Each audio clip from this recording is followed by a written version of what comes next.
Assalamualaikum. Hello everyone. Welcome back to my YouTube channel. So ayan guys, sa araw na ito ay ituturo natin kung paano mag-live ng screencast sa YouTube gamit ang cellphone. So tara na, punta na tayo sa ating YouTube. Ayan, may plus sa baba, pinutin natin.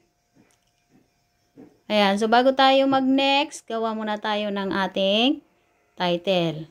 Pindutin natin, edit. Ayan, i-type na natin ang ating title.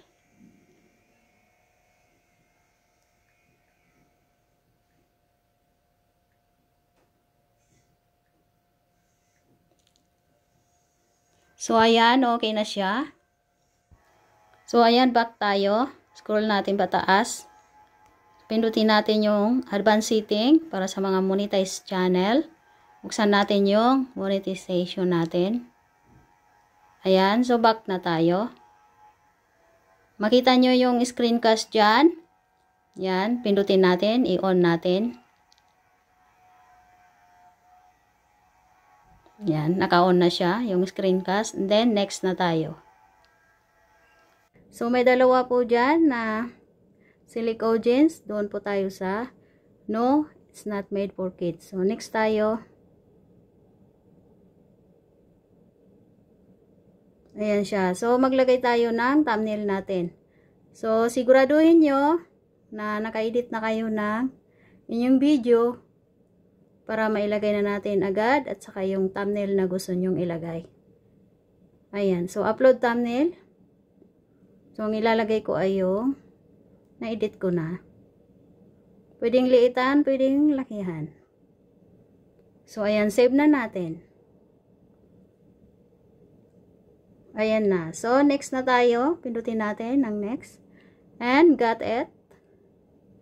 And then, start now. Okay, so, kung gusto mong i-close yung cam mo, nandun sa taas. Para naka-close na yung cam mo. So, i-mute muna natin. So, ayan na guys. Ang gamit ko lang ay video player. So, punta ako sa aking profile. My profile. Pindutin ang videos. Then, upload na natin yung video. Ayan. So,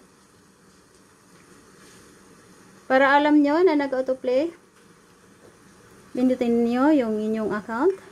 Kung makikita nyo may tatlong dots doon, pindutin natin yon. So, setting. So, repeat auto videos. Ayan.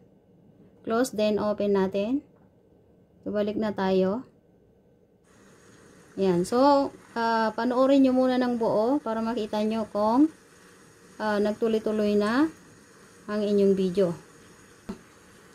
Kapag okay na at natapos na, punta ka na sa account mo at i-go live mo na at buksan mo na rin yung kanyang audio para may tunog siya. So, kung gusto mong i-end yung live mo ay may expo sa taas, pindutin lang natin yan. Yan. So, mag-i-end na yan siya. Ayun lang guys, maraming salamat. Sana may natutunan kayo sa ating video. At maraming salamat din. Of course, kay Chairman Ray Sapanta. Thank you sa always support. Ayan guys. So, yun lang guys. Kung hindi ka pa nakasubscribe sa aking YouTube channel, please subscribe to my YouTube channel. And don't forget to click the button bell para updated po kayo sa aking mga bagong video. So, yun lang guys. Like and share po tayo. Maraming salamat po. Bye-bye. Masalama.